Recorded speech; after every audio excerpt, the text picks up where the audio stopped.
Good morning.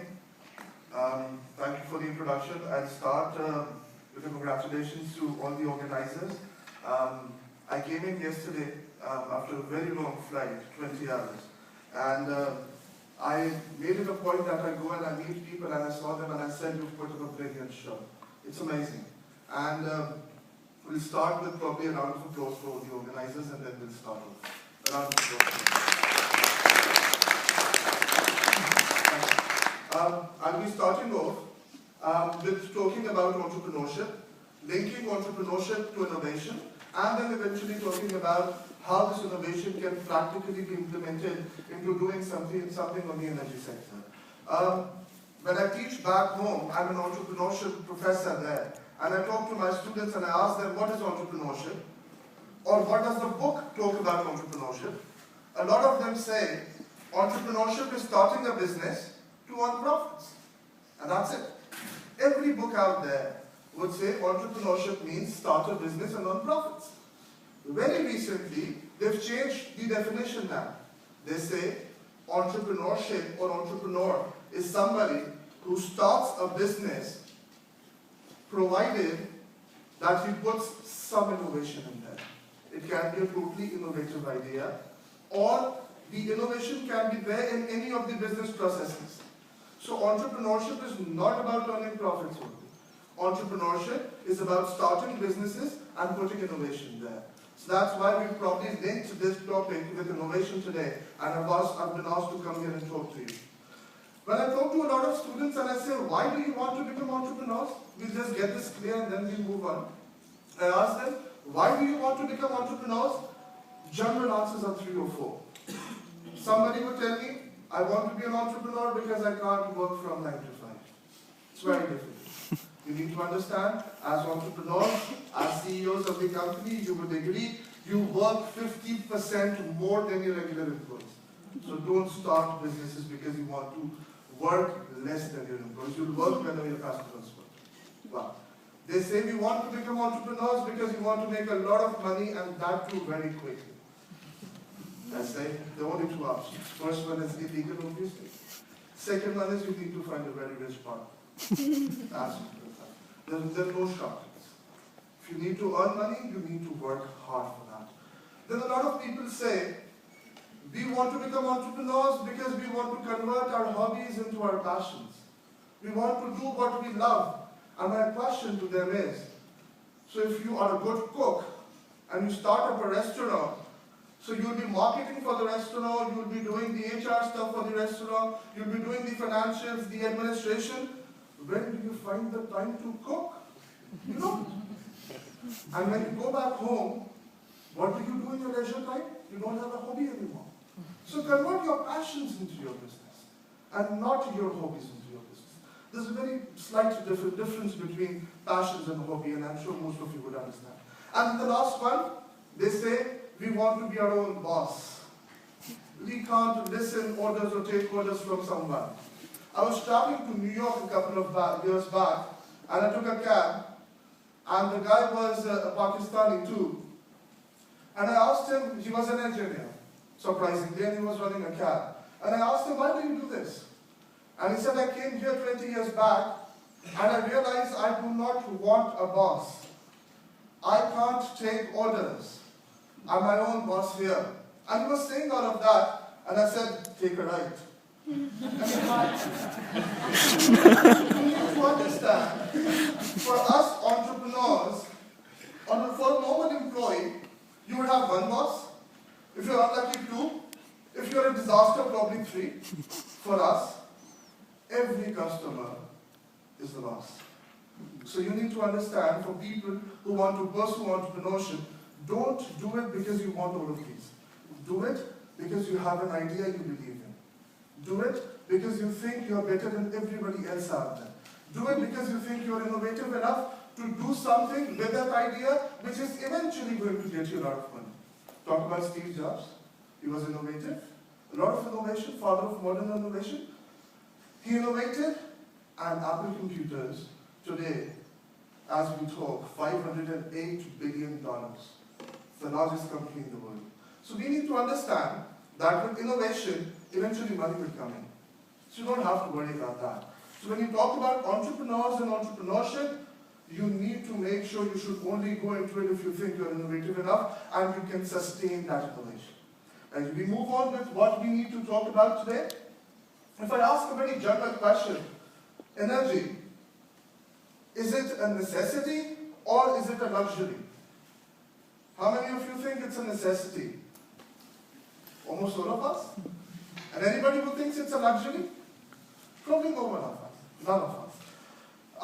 As I said, I come from Pakistan. It's a very remote country and not known for a lot of good reasons, obviously. If I tell you that for us, energy is a luxury, not a commodity, not a necessity, not a commodity. On a normal day, there are still cities back home that on a normal day, they would see a power outage for maximum 22 hours a day.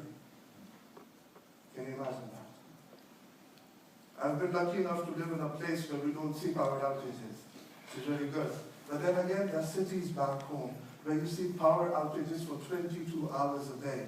These people now have installed generators, they've installed UPSs, and they work with that. How do you feel if I ask you to see a power outage 20 hours in a day? Can't live, obviously. So we need to understand that there are still countries where energy is a luxury and not a commodity which is generally available to everyone. So when I talk about my country, why is it a luxury? Do we not have the proper resources to do it? Or do we lack innovation? So a lot of people say your country is probably not known for the right reasons and you do a lot of things which generally people would not want to do. What is it that your country has? And at this point in time, I highlight a few things that we do have. When you talk about Pakistan, Pakistan has the 5th largest coal reserves in the world. This is generally with energy. I'd also tell a lot of other things that we have which is nothing to do with energy, obviously. The 5th largest coal reserves in the world, the 5th largest gold reserves, the 7th largest copper reserves, the 7th largest rice producing country, the 8th largest wheat producing country, the 4th largest cotton producing country, the 4th largest mango producing country, the 5th largest milk producing country, the 5th largest onion producing country, the 2nd largest salt mines, the 2nd largest irrigation system, the largest ambulance network globally, and a total population division of 55% of the population being youth. That's a lot. What are we doing then? Why is it still a luxury? We probably lack the will and we lack innovation. We do not know how to use these resources and convert them into energy sources where we can probably kill that 22-hour power outage time. So we need to understand that if we lack innovation, in a few years' time, we would see what we see today. So we need to be innovative to make sure we come up with solutions for energy because the current resources are depleting very quickly. So we need to work on innovative energy solutions. When we talk about innovation, what is the first thing that comes to our mind? And I have a few pictures for you. Tell me if you've seen this before. Seen this before? Yeah. Sony Walkman? It was a disaster in its first year. Didn't take off. It was a Japanese company. It now has outsold a lot of items out there and is very popular. Seen this? The Wright brothers? Innovation. You've seen this? That was innovation. You've seen this? That was innovation. But then we say these are all old things. Innovation is gone out now because everything has been done already. So what happens to this? Sergey Brin and Larry Page started Google. And in 1997, they decided they should sell it to Yahoo because they were not doing well. And Yahoo responded, David Filo and Jerry Yang responded that we don't see potential in Google. When Larry Page said, this is going to be one of the most innovative companies one day. They wanted to sell it for $1 million. Today, as we told, Google is $200 billion. 1997 and 2013, 16 years. Innovation. Then we talked about Steve Jobs. He's not with us anymore, unfortunately, but was the father of modern innovation. People used to ask him that Android is catching up. Do you think you would remain innovative enough to beat Android eventually? And he said, for Android, if they want to beat me, they'll have to kill me. And he was right when he said that. If you see at how Android is doing now, it's definitely doing much better as compared to Apple right now. Seeing this, Facebook, Mark Zuckerberg came up with an innovative idea of bringing everybody together. The idea was there, but he brought slight innovations where he actually gave the power to the user. He asked you that you can customize your own things. That was not there in Knowledge. That was not there in any other social media website. So what they've done, they've given the power to you. So innovation is still there. We can do something with innovation, but then again we need to ask ourselves a question, how did they do it? The answer is simple. If you need to do something, you have to have a dream first. You have to have a dream of doing something. Now, how do you define a dream? Anyone? How do you define a dream? No? Brilliant. My definition of a dream is something that doesn't let you sleep. It's as simple as that. If it's letting you sleep, it's definitely not a dream. So, it should not let you sleep. So what keeps you up at night? A lot of things. I came in yesterday evening and I saw this. And I said, this definitely keeps you up at night. I was awake last night until probably 3:30, and I decided I'd just go out and take a stroll. And I walked out, and everybody was awake. They were probably returning from the party. And I said, this keeps you awake at night. Or probably Facebook. Or Xbox, video games, PS. Or Angry Birds. For people, Call of Duty, Black Ops. Poker. What's your dream? That's the question. What's your dream? You need to realize that. Because the more time you take, the more competition and the more possibility of people coming out and capitalizing on that market niche and capitalizing on that potential in the market is eventually going to go higher.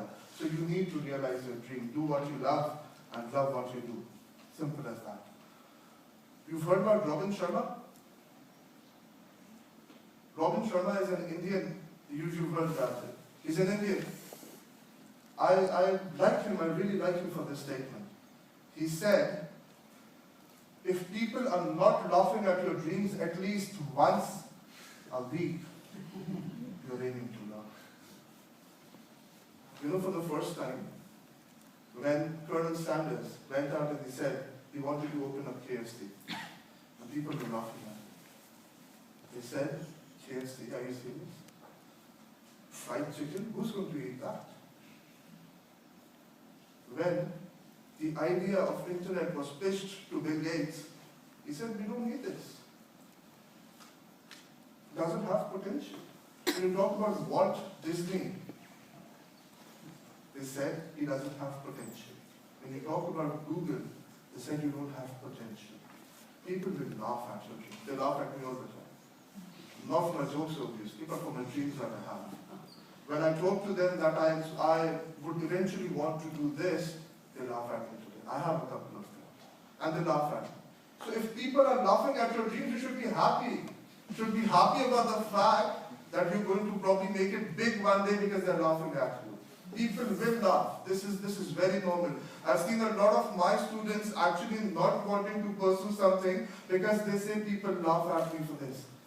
So they would. Because they don't understand where you're coming from. They don't understand the potential you can see today. So for every innovator out there, people would have laughed at him one day. So if they laugh at you, you don't have to worry. Let's talk about converting innovation into, but a company in the UK came up with the idea of installing these footsteps everywhere, When people walk, when they touch this, they capture the power. And the power is good enough to light an LED for 30 seconds. That was an innovative idea. When I was doing this presentation, I didn't know if I was saying this or not, but when I came in last night, I thought, okay, had you guys installed this at the dance floor last night, we would have had enough eventually come up with innovative ideas. People like you who dare to dream, people like you who would want to take risks, people like you who do not care if they fail, because failure is not your destiny. It's only a resting place. I'm sure you've heard about this. This was done in Italy, where they made a highway, and on that highway, they placed solar panels. And on those solar panels, for 30 kilometers throughout, everything that was using energy was being funded, was being given energy by this particular highway. That was again an innovative idea. If you talk about baby diapers, how can we use them? At least I hate them.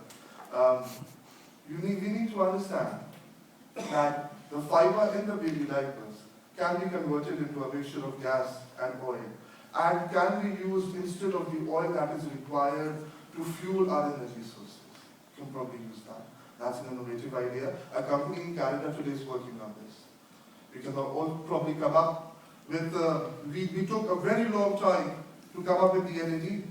We were working on the Thomas Edison idea of the bulb, and it took us approximately 100 years to come up with LED, and now we are talking about OLEDs. We need to understand that we need to come up with solutions that utilize lesser energy. There are two things. Either you increase the energy sources, or you decrease the energy consumptions. So come up with solutions, innovative solutions, that will eventually use less energy. Or don't waste your waste. We'll dump it without caring where it would go. China today uses all their waste into generating energy out of that. So they don't have to dump their waste. A lot of countries, again, are doing this, but we don't have to waste our waste. I'm sure you've heard about generating energy out of chicken poo. Basic too. You've heard about cow dung. Today, as I talk, in Karachi, my city where I come from, there's this entrepreneur who came up with the idea of generating electricity using cow dung. In my city, on a regular, normal day, we see approximately 5,000 metric tons of cow dung in a month. That's a lot. He takes all of that, takes it to a plant, converts it into biogas, and generates 68 megawatt electricity for the entire month to fund approximately 16,000 houses. It was innovative enough not to waste the waste, used the cow dung. Or byproducts. I'm sure we all like this. But the byproduct from this is obviously can be used into energy sources.